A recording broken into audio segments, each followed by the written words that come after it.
L'option électronique de l'ENIP forme des ingénieurs généralistes dans le domaine de l'électronique, tout ce qui touche en fait à l'électronique analogique, numérique, les télécommunications et l'informatique.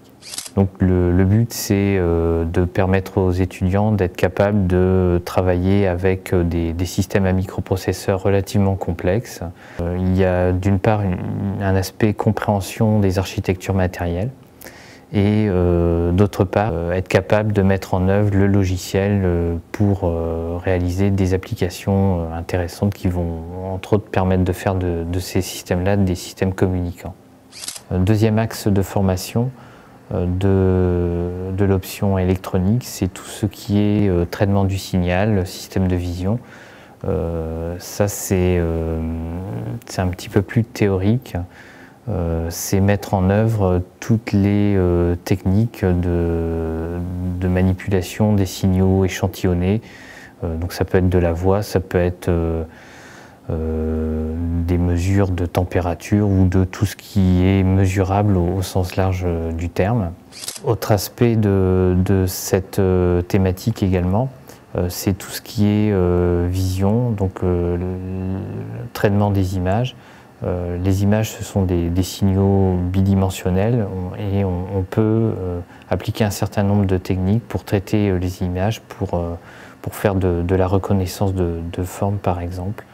Troisième axe de formation, tout ce qui est communication radiofréquence et optique. Donc là, il s'agit de maîtriser les concepts et les dispositifs qui vont permettre de réaliser des communications radiofréquences sans fil.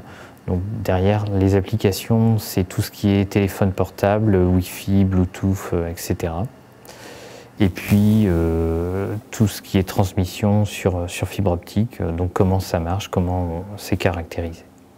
Et dernier axe de formation de l'option électronique, c'est tout ce qui est circuit numérique et système sur puce, c'est ce qu'on appelle aussi les systèmes on chip. Le but, c'est d'être capable de réaliser des systèmes numériques adaptés à un besoin particulier. Et ça peut aller de la conception d'un périphérique particulier pour un système à microprocesseur jusqu'à l'intégration complète d'un système qui va comprendre un microprocesseur et des périphériques qui vont venir autour. Donc on essaye d'avoir un spectre de formation qui est assez large pour permettre ensuite aux étudiants de s'adapter au marché de l'emploi, quoi.